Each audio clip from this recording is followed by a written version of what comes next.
నమస్తే, నేను Madhavi. Best in the business షోకి స్వాగతం. ఏదో ఒక రంగాన్ని ఎంచుకొని అందులో రాణించడం చాలామంది చేస్తూ ఉంటారు. కానీ ఆ రంగానికి ఒక పెద్ద దిక్కుగా ఉండి దాని దిశ నిర్దేశించే నాయకత్వ లక్షణాలు కొందరికే ఉంటాయి. రియల్ ఎస్టేట్ రంగానికి ఒక చుక్కాణిలా నిలిచిన visionary CSR estate chairman C Sekhar Reddy. ఆయనే ఈ వారం మన best in the business guest. నమస్కారం Sekhar garu, welcome to best in the business అండి. Thank you for inviting me to your show. మీరు ఇంజనీరింగ్ గ్రాడ్యుయేట్ అయిన పీరియడ్ రియల్ ఎస్టేట్ రంగానికి అంత ప్రాచుర్యం లేని కాలం 1986లో మీ సిఎస్ఆర్ ఎస్టేట్స్ పేరుతో మీ కంపెనీని ప్రారంభించారు. పైగా ధనవంతులను ఉద్దేశించి కాకుండా మధ్యతరగతిని అందుబాటులో ఉన్న ఇళ్ల నిర్మాణానికి పూనుకున్నారు. మీ బిజినెస్ ఆలోచనకు ప్రేరణ ఏమిటి? బేసికల్గా ఏంటంటే నేను పాస్ అయినప్పటికి కూడా ఫస్ట్ తరం వాళ్ళ డెవలపర్స్ ఉన్నారు మార్కెట్లో. మన బిఎన్ రెడ్డి గారు కానివ్వండి, తర్వాత శంకర్లాల్ అగర్వాల్, వీళ్ళంతా కూడా ఫస్ట్ తరంలో ఉన్నవాళ్ళు. రాజీవ్ రెడ్డి ఉన్నారు. అంటే people done various projects, commercial చేసినారు, రెసిడెన్షియల్ చేసినారు. పర్టికులర్ బిఎన్ రెడ్డి గారు జనతా అపార్ట్మెంట్స్ కూడా చేసినారు అప్పుడు. కాబట్టి నేను ఏదైతే నాకేంటంటే మనం ముందు స్టార్ట్ చేసినప్పుడు ప్రాపర్టీ టైటిల్ క్లీన్గా ఉండాలనే ఉద్దేశంతో ఆ రోజుల హుడా హైదరాబాద్ డెవలప్మెంట్ అథారిటీ వాళ్ళు ఆక్షన్ చేశారు ప్లాట్స్ సరూర్ నగర్ హుడా కాంప్లెక్స్లో. సో ఆక్షన్లో మనం కొంటే ప్రాపర్టీ బాగుంటుంది, క్లీన్ ప్రాపర్టీ అని తీసుకోవడం జరిగింది. సో బేసికల్గా ఆ సెగ్మెంట్లో ఉన్న వాళ్ళ అఫోర్డబిలిటీని బట్టి మనం చేయాలి. వాళ్ళకి ఏదైతే అందుబాటులో ఉందో ఆ ప్రోడక్ట్ చేయాలి. కాబట్టి అప్పుడు lower income group, middle income group వాళ్ళకి మనము ప్రాజెక్ట్ స్టార్ట్ చేయడం జరిగింది. మేమంతా చాలా ఆ రోజుల్లో అమ్మింది చాలా తక్కువ ధరలో, అరౌండ్ 1 lakh మేము అమ్మడం స్టార్ట్ చేసినాం స్టార్టింగ్లో. బట్ ద సేమ్ టైం అక్కడ కట్టినప్పటికి కూడా సిటీలో ఉన్న దానికంటే quality of structure point of view కానీ ఇక్కడ కూడా మేము కాంప్రమైజ్ కాలేదు. I have taken the best of the best consultants advice తీసుకున్నాను. అండ్ నాకు కూడా అది ఒక క్వాలిటీ అనేది ఒక డిఎన్ఏగా ఉన్నది నాకు. మనం అది ఎప్పుడు కూడా నాకు చిన్నప్పటి నుంచి కూడా క్వాలిటీ అనేది లేకుండా నచ్చదు. ఈవెన్ ఒక ఐటమ్ ఏదైనా కొనాలంటే కూడా I spend lot of time. Real estate రంగంలో జవాబుదారీతనానికి, పారదర్శకతకు క్రెడై ఒక వేదిక వంటిది, the confederation of real estate developers. మీరు దాని వ్యవస్థాప అధ్యక్షులుగా చేశారు, రాష్ట్ర జాతీయ స్థాయిలోనూ నాయకత్వం వహించారు. క్రెడై ద్వారా మీరు తీసుకురాగలిగిన మార్పులు ఏమిటి? మేము అప్పుడు ఎంటర్ అయినప్పుడు అంతకుముందు కూడా మాకంటే ముందు వచ్చిన వాళ్ళు 1 generation అహెడ్ ఉన్న బిల్డర్స్, వాళ్ళకు ఒక అసోసియేషన్, ఏపీ బిల్డర్స్ అసోసియేషన్, అది మాకు అందుబాటులో లేదు. కాబట్టి మేము కూడా అప్పుడు ఆ రోజుల్లో సపరేట్గా ఒకటి పెట్టుకున్నాం, ఒక ఫోరం పెట్టుకొని మేము దానికి టెంపరీగా పెట్టుకొని బేసికల్గా మా కూడా కాంప్లెక్స్లో ఉన్న బిల్డర్స్ మా యొక్క ఇబ్బందులను దాని కొరకు పెట్టుకొని పనిచేస్తుంటే వాళ్ళము. అప్పుడే ఈ పాత అసోసియేషన్ కూడా మీరు ఎందుకు వేరే పెట్టుకుంటారు రమ్మంటే మేము కూడా పోయిన కలిసి దాన్ని యాక్టివేట్ చేసి చేయడం జరిగింది. ఇప్పుడు ఎన్నో బాధక సాధకాలు ఉన్నాయి. అంటే మళ్ళీ మేము ఒక స్టేజ్లో ఈ ఏవైతే ఈ వైలేషన్స్, డీవియేషన్స్ చాలా ఉన్నాయి, చాలా ఇబ్బందులు వస్తున్నాయి, దీన్ని కూడా ఒక ఆర్డర్లీ ఫామ్లో వెళ్ళాలనే ఉద్దేశంతో బిల్డర్స్ ఫోరం అనేది ఒకటి ఫ్లోట్ చేయడం జరిగింది. ఒక 15-20 మంది people who are interested in abiding the rules, regulations, ఒక క్వాలిటీ ఉండాలా, కస్టమర్కి ఒక ప్రోడక్ట్, మంచి ప్రోడక్ట్ అందుబాటులో తీసుకురావాలనే ఉద్దేశంతో. అప్పటి వరకు లేదు, ఇటువంటి ఫోరం ఏం లేదంటారు? లేదు. అయితే అప్పుడు ఈ బిల్డర్స్ ఫోరంలో మేము తక్కువ మంది ఉన్నా కానీ కూడా మేము ఈ ఇష్యూస్ అన్నీ కూడా మేము చాలామంది దృష్టికి తీసుకెళ్ళాం. అంటే మనకు fortunately Hyderabad was and is also blessed with the very good NGOs. మంచి ఎన్జిఓస్ ఉంటాయి. వాళ్ళు రెగ్యులర్గా every weekend they use to write a very big article on how the developers are not adhering the rules, ఏ విధంగా చేస్తున్నారు, ఎట్లా spoil అవుతుంది. Not only developers, ఓవరాల్గా the stress and strain and the local infrastructure మీద ఏ విధంగా strain అవుతుంది అపార్ట్మెంట్స్ వల్ల, తర్వాత ఈ నాయిస్ పొల్యూషన్, ఎయిర్ పొల్యూషను, ఈ ట్రాఫిక్ ఇవంతా కూడా వీటి వల్ల వస్తున్నాయి అనేసి చాలామంది కూడా ఆ రోజుల్లో ఉన్న ఆ రూల్స్కి అనుబంధంగా కాకుండా చాలామంది డివిషన్ చేసేవాళ్ళు. ఆ డివిషన్ చేస్తే ఫస్ట్, ఎందుకంటే ల్యాండ్ మనది కాదు, ల్యాండ్ లార్డ్స్ ఏంటంటే ఇంత డివిషన్ చేస్తేనే మేము ఇస్తామనే వాళ్ళు. ప్లస్ కొనేవాళ్ళు కూడా మాకు తక్కువ ధరకి ఏడొస్తుందో వాళ్ళ దగ్గరే కొనేవాళ్ళు. కానీ మంచి ల్యాండ్ లార్డ్ దగ్గర, నిబంధనలకు అనుకూలంగా అగ్రి అయిన ల్యాండ్ లార్డ్ దగ్గర, నిబంధనలకు అనుకూలంగా చేసే బిల్డర్ కట్టిన దగ్గర, ప్రాపర్గా ఫీజులు పే చేసిన దగ్గర ప్రోడక్ట్ కాస్ట్ పెరుగుతుంది. సో అలాంటి చాలామంది పెద్దలు కూడా ఆ రోజుల్లో మేబీ అల్టిమేట్ కాస్టే అఫోర్డబిలిటీ అని దృష్టిలో పెట్టుకొని కూడా ఈ మంచి బిల్డర్స్ను ఆ రోజుల్లో ఆక్యుపెన్సీ సర్టిఫికేట్ తీసుకునే వాళ్ళు very few people in entire ఆంధ్రప్రదేశ్లో వాళ్ళంతా ఎంకరేజ్ చేయలేదు. సో డీవియేషన్స్ జరుగుతూ ఉన్నాయి, ఎన్ఫోర్స్మెంట్ జరగట్లేదు. సో మేము అప్పుడు ఎన్జిఓస్ కూడా మాట్లాడడం జరిగింది, ఈ విధంగా జరుగుతూ ఉంది, మీరు ఉన్న యాక్ట్ని ఎన్ఫోర్స్ చేయండి, లేదా ఒకరు ఇద్దరు డివిషన్ చేస్తే తప్పు అనుకోవచ్చు, but majority of the people are deviating అంటే అప్పుడు మన దృష్టి పెట్టాల్సింది ఏంటంటే ఈ రూల్స్ రెగ్యులేషన్స్ ఉన్నవి సరిగా లేవు, మనకు అనుకూలంగా లేవు, ప్రాక్టికల్ లేవు. సో దీన్ని ప్రాక్టికల్ చేద్దాము. అంటే ఇది అంతా జియో నంబర్ 86 హైదరాబాద్ ముఖ చిత్రాన్ని మార్చివేసింది. దీనివల్ల I think investors from abroad real estate developers కూడా రావడం మొదలెట్టారు అనుకుంటా. So you're saying that expansion of Hyderabad GO number 86 వల్లే అయింది అంటారు. మీరు అంతకుముందు చూస్తే హైదరాబాద్ చూస్తే మనకు బాబుఖాన్ ఎస్టేట్ ఒకటి బషీర్బాగ్లో, తర్వాత మన హౌసింగ్ బోర్డు చేసిన గృహకల్ప లాంటి తప్పితే మనకు పెద్దవి మనకు టాల్ బిల్డింగ్స్ కానీ పెద్ద స్కేల్లో వచ్చిన బిల్డింగ్స్ కానీ ఇక్కడ లేవు. ఇదేంటంటే దిస్ జియో 86లో ఈ రెస్ట్రిక్షన్స్ లేవు, sky is the limit, but there are inbuilt mechanism to control the builders. Everything is there, very beautifully done GO. It's not that ఇప్పుడు ఎవరు పడితే వాళ్ళు ఇష్టం వచ్చిన పోవడం లేదు. This developer has to compete with a nearby independent house and low rise 5 floors కట్టుకున్న వాళ్ళతో కూడా కాంపిటీషన్లో ఉండాలి. సో ఎవరు పడితే అక్కడ ఇష్టం వచ్చిన పోవడానికి లేదు. There inbuilt mechanism which will restrict the developers where it is really required only there only can go for the multi storey building. నేనేదో ల్యాండ్ వాల్యూ ఎకరానికి 10 లక్షలు 50 లక్షలు కోటి రూపాయలు అంటే మల్టీ స్టోరీ పోతే అక్కడ ఎకనామిక్ వర్కౌట్ కాదు. So there is the inbuilt mechanism. ఇందులో ఉన్న చిన్న మార్పులు చేర్పులు కూడా కేసీఆర్ గారు వచ్చిన తర్వాత కూడా కొన్ని మార్పులు మా రిక్వెస్ట్ మీద చేయడం జరిగింది. So it's also welcome step. Shekhar garu, మీరు చెప్పేదాన్ని బట్టి మీరు బిల్డర్ కంటే ఎక్కువ కమ్యూనిటీకి ఒక లీడర్గాను ఉన్నారు. ఉమ్మడి ఆంధ్రప్రదేశ్లో బిల్డర్స్ అందరినీ ఒక వేదిక మీదకి తీసుకొచ్చిన ఘనత మీదే. బిల్డర్స్ మధ్య ఐక్యతతో పాటు నాణ్యత కూడా తీసుకొచ్చారు. ముఖ్యంగా ఇది మీ క్రెడాయి రోల్ ద్వారా పర్ఫామ్ చేశారు. ఎలా చేశారు చెప్తారా? ఎప్పుడైతే మేము బిల్డర్స్ ఫోరము అది యాక్టివిటీ నడుస్తుండేనో మా పార్ట్ ఆఫ్ ద మా మిషన్, మా ఎజెండా ఏంటంటే we should not deviate much, చేయకూడదు, డివియేషన్ చేయకూడదు, వైలేషన్ చేయకూడదు, క్వాలిటీ ప్రోడక్ట్ మన కన్జ్యూమర్కి ఇవ్వాలా. అంటే మేము ఇప్పుడు రెరా అనేది ఈరోజు మాట్లాడుతున్నాం కదా, ఈ రెరా లాంటిది ఒక సెల్ఫ్ డిసిప్లైన్ మా అంతలో మేము అది క్రియేట్ చేసుకొని ఒక 15-20 డెవలపర్స్ మేము ఆ రోజుల్లో దీన్ని ముందు తీసుకెళ్తున్న రోజుల్లో అప్పుడు అనుకోకుండా మహారాష్ట్ర నుంచి కొంతమంది బిల్డర్ ఫ్రెండ్స్ నేషనల్ లెవెల్లో ఒక కాంగ్రెస్ పెట్టడం జరిగింది, బిల్డర్స్ కాంగ్రెస్ పెట్టడం జరిగింది, పెద్ద కాన్ఫరెన్స్ పెట్టడం జరిగింది. మేము అక్కడ వెళ్ళినప్పుడు ఇంకొక 3 స్టేట్స్ వాళ్ళు కూడా వచ్చారు. మేము ఈ 4 స్టేట్స్ వాళ్ళని కలిసి ఏం చేసామంటే మనకు కూడా ఒక అపెక్స్ బాడీ ఉండాలి. రైట్. ఇప్పుడు కాంట్రాక్టర్స్కి BAN ఉంది, అది ఆల్మోస్ట్ సెంచరీ ఓల్డ్ ఆర్గనైజేషన్. అట్లే FICCI, CAA, అసోసియేషన్ అనేది కూడా they are large organisations. They are safeguarding the interest of the industry, various industries. So ఈ ప్రైవేట్ డెవలపర్స్ ఎక్కడ కూడా ప్రాపర్గా దీనికి ఒక ఆర్గనైజ్డ్గా లేరు, టోటలీ అన్ఆర్గనైజ్ సెక్టర్ అయిపోయింది, వీళ్ళకు మంచి చెడు తెలియదు. సో వీళ్ళందరినీ కూడా మనం ఒక ఆర్గనైజ్ సెక్టర్లో తీసుకొస్తే అంటే కొనేవాడికి కూడా ఒక మంచి ప్రోడక్ట్ ఇవ్వచ్చు. ప్లస్ మనం ఈ ఆర్గనైజ్ సెక్టర్లో తీసుకురావడం వల్ల ఏంటంటే రెండు ఇక్కడ ఒకటేమో మా యొక్క కమ్యూనిటీను ఆర్గనైజ్ సెక్టర్ తీసుకొచ్చి ఒక సింగిల్ అంబ్రెల్లా కింద పట్టుకొచ్చేసి వాళ్ళకు ఒక మంచి అవేర్నెస్ ఇచ్చేసి వాళ్ళకి ఎక్స్పోజర్ ఇచ్చేసి మంచి బెస్ట్ ప్రాక్టీసెస్ ఏంటని వాళ్ళకి ఎక్స్పోజ్ చేయాలా. అట్లనే వాళ్ళకు ఒక సెల్ఫ్ కోడ్ ఆఫ్ కండక్ట్, తర్వాత ఎవరీ చాప్టర్లో కూడా ఒక కన్జ్యూమర్ రిడ్రెసల్ ఫోరం కూడా ఎస్టాబ్లిష్ చేయాలనే ఉద్దేశంతో ఆ రోజుల్లో మేము ఒక 1 or 2 years we went around few states. We had lot of deliberations. Starting నుంచి కూడా I was one of the founder of the few పీపుల్లో నేను వన్ ఆఫ్ ద ఫౌండర్ను. తర్వాత ఫౌండర్ వైస్ ప్రెసిడెంట్ నేను. ఆల్మోస్ట్ ఒక 16 years నేను వైస్ ప్రెసిడెంట్గా ఉన్నాను. ఐ థింక్ అంత టర్మ్ ఇంకా ఫ్యూచర్లో ఎవరు ఉండడానికి లేదు, ఇప్పుడు only 2 terms. So I will be in the history. అంత నచ్చాను అనుకోండి. ప్లస్ నేను కూడా ఎక్కువ I use to go to small and medium towns పోయేసి నా యొక్క టోటల్గా concentration small and medium developers and Tier 3 associations. So ఈ విధంగా అందరినీ కూడా ఒక అంబ్రెల్లా కింద తీసుకొచ్చి ఫస్ట్ వాళ్ళకు డిసిప్లిన్ ఏంటిది, ఏ విధంగా మనం బిహేవ్ చేయాలా, తర్వాత వాళ్ళకి అవేర్నెస్ కొరకు కూడా నేను ఇండియాలో కూడా రీజనల్ కాన్ఫరెన్స్ అయితే కూడా మా వాళ్ళని తీసుకెళ్లే వాళ్ళని.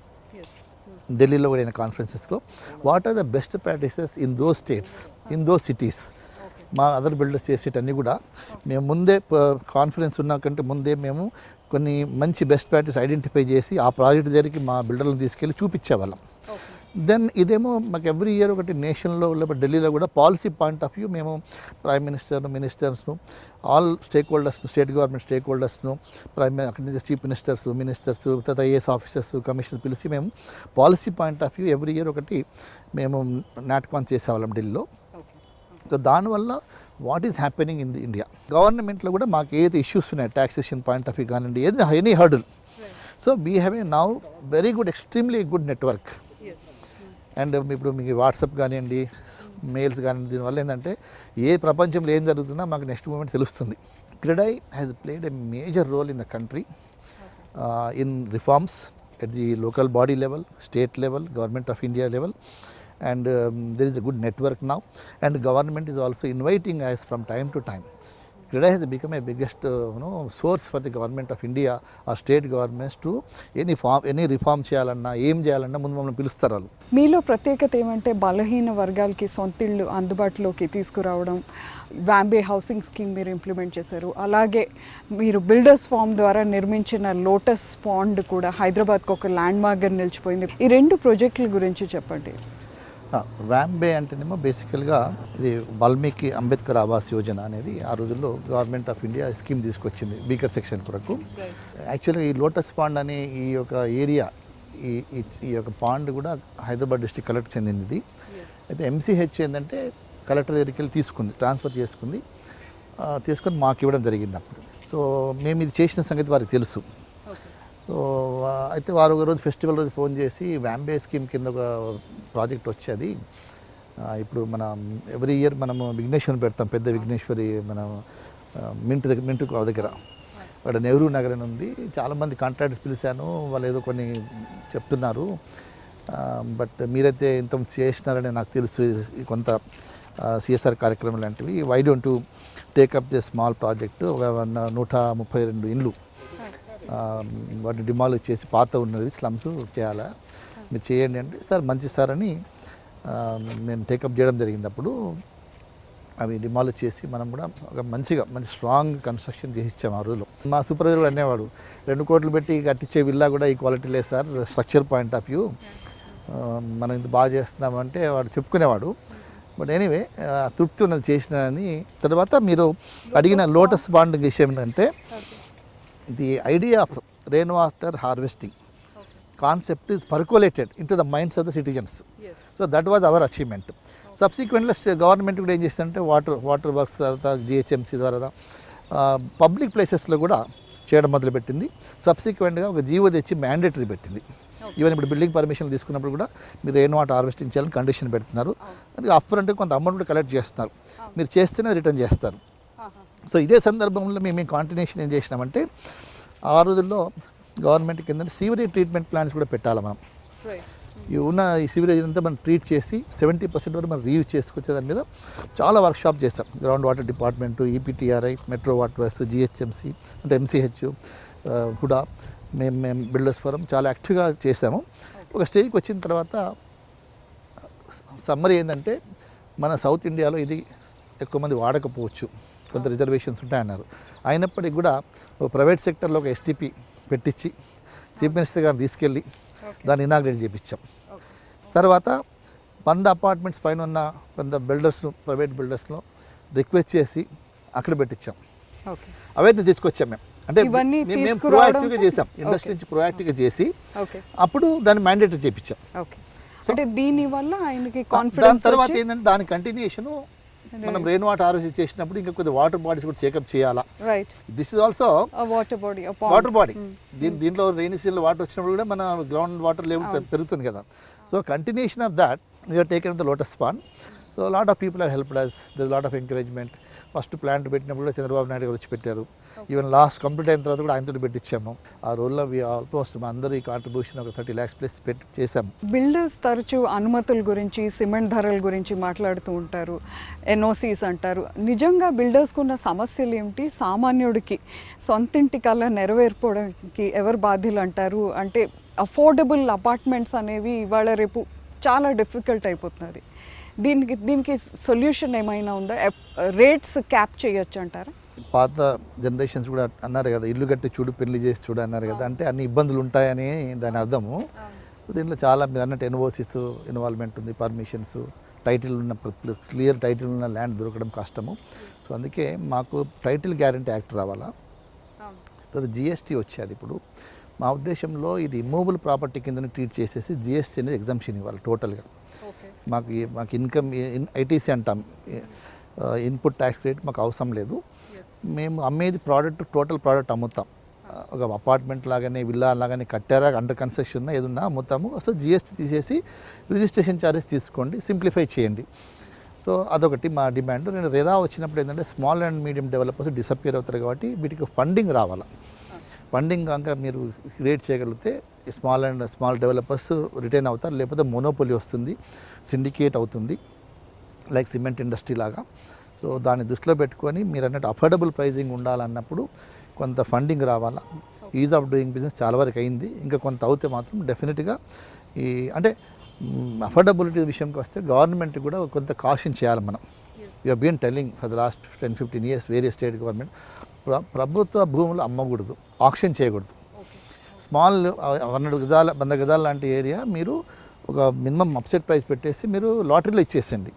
పెద్ద సైట్స్ డెవలపర్స్కి ఇచ్చి పీపీపీ మోడల్లో జాయింట్ డెవలప్మెంట్లు ఇస్తే మీకు బిల్టప్ ఏరియా వస్తుంది. మీరు వీకర్ సెక్షన్ కానీ ఆఫీస్ కానీ మీరు ఇచ్చుకోండి మీ area, but don't sell it public. So that ఏమవుతుందంటే స్పెక్యులేషన్ యాక్టివిటీ చాలా పెరిగిపోతుంది. ఓకే, మీరు ప్రస్తుతం సిఐఐ ఇండియన్ గ్రీన్ బిల్డింగ్ కౌన్సిల్కి చైర్మన్గాను ఉన్నారు. అసలు ఈ గ్రీన్ బిల్డింగ్ కాన్సెప్ట్ అంటే ఏంటి చాలామందికి అర్థం కాదు. రెయిన్ వాటర్ హార్వెస్టింగా, సూయేజ్ ట్రీట్మెంట్ ప్లాంట్సా, ఎటువంటి రూల్స్ పాటించాలి, బిల్డర్స్కి ఎటువంటి ప్రమాణాలని నిర్దేశిస్తుంది? మన పూర్వీకులు ఊర్లలో ఇల్లు కట్టారు, ఒక సెంట్రల్ కోర్ట్ యార్డ్తో కట్టారు. మంచిగా డే టైం అంతా మంచి వెంటిలేషన్ వస్తుంది, గాడుపు వస్తుంది, రెయిన్ వస్తుంది. 4 గోడలు చిక్కు, 4 సైడ్లో మంచి డోర్లు పెట్టారు. కార్నర్లో బెడ్రూమ్స్ కానీ కిచెన్ ఉంటే విండోస్ ఉన్నాయి. అంటే డే టైము మనం బయట ఎట్లా ఉంటే వెలుతురు ఎట్లా వస్తుంది, గాడుపు ఎట్లా వస్తుంది, ఇంట్లో కూడా ఆ పరిస్థితి ఉండేది. లేదా బిల్డింగ్ మెటీరియల్ చూస్తే కూడా మనము క్లే తోటి, మట్టితోటే మన గోడలు కట్టుకున్నాము, మన పెంకలు కూడా చేసుకున్నాం. అంటే లోకల్గా దొరికే ఒక బిల్డింగ్ మెటీరియల్తో మనం ఇల్లు కట్టుకున్నాము. నేచర్కి ఇబ్బంది కలిగించకుండా ఆ ప్రోడక్ట్స్ మ్యానుఫ్యాక్చర్ చేసి కూడా ఎక్కువ ఎనర్జీ వాడలేదు మనం. సో ఓవరాల్గా జీరో ఎనర్జీ అని చెప్పవచ్చు ఆ రోజు బిల్డింగ్. ఇది మనం గతంలో మనం చేసుకున్నది, మన యొక్క విధానం అది. మనం ఆ విధంగా జీవించే వాళ్ళము. రాను అర్బనైజేషన్ అయిపోయి వర్టికల్ బిల్డింగ్స్ పోతున్నప్పుడు సేమ్ కాన్సెప్ట్ ఇక్కడ ఎట్లా వర్తించాలంటే, ఇక్కడ ఎనర్జీ బాగా కన్జ్యూమ్ చేస్తున్నాం, ఈ ఎనర్జీని తగ్గించాలంటే మనకు ఈ యొక్క బిల్డింగ్ ఎన్వలప్ ఏదైతే ఉందో లోపలికి రేడియేషన్ రాకుండా, వేడి రాకుండా చూసుకోవడం మన బాధ్యత. సో ఆ రేడియేషన్ రాకుండా మనము ఆ వాల్స్ ఏ విధమైన వాల్స్ వాడాలా, గ్లాస్ ఎలాంటి గ్లాస్ వాడాలా. ఆ గ్లాస్ వస్తే రేడియేషన్ లోపల రాదు, కానీ మనకు లైట్ కూడా తగ్గదు. అలాంటి గ్లాసెస్ అవైలబిలిటీ ఉన్నాయి.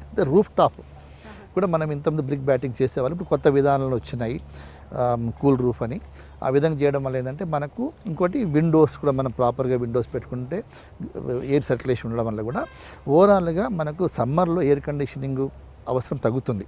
ఇప్పుడు మన హైదరాబాద్లో, పర్టికులర్ ఆంధ్రప్రదేశ్లో కూడా అపార్ట్మెంట్స్ మీరు చూస్తే 3 సైడ్లో మీకు ఓపెన్ ఉంటుంది, కామన్ వాల్స్ లేవు ఎక్కడ. సో మీ డే లైట్ కానీ మీ ఎయిర్ ఫ్లో కానీ ఎక్కడ కూడా మీకు అబ్స్ట్రక్ట్ కాకుండా ఉంది. So that is the green building. తర్వాత ల్యాండ్స్కేపింగ్, తర్వాత బిల్డింగ్ మెటీరియల్, గ్రీన్ మెటీరియల్ వాడమంటున్నాం. గ్రీన్ మెటీరియల్ అంటే మన డెఫినేషన్ ఏంటంటే ఈ మెటీరియల్ మ్యానుఫ్యాక్చర్ చేసేటప్పుడు తక్కువ ఎనర్జీ కన్జ్యూమ్ చేయాలా. తర్వాత రీసైకిల్ మెటీరియల్ వాడుకోవడం కానీ, ఫ్లై యాష్ లాంటి మెటీరియల్ వాడుకోవడం కానీ, వేస్టేజ్ తగ్గాల. మీరు ఈ యొక్క ప్రొడ్యూస్ చేసినప్పుడు ఈ యొక్క ఎమిషన్స్ లెవెల్ తగ్గాల. అంటే ఎక్కడ కూడా మన ఎన్విరాన్మెంట్ కాపాడుకుంటే ఉండేదని. అంటే ఫైనల్గా ఇవన్నీ పాటించినప్పుడు గ్రీన్ ప్రోడక్ట్ కూడా కాస్ట్ కూడా తగ్గుతుంది బై డిఫాల్ట్.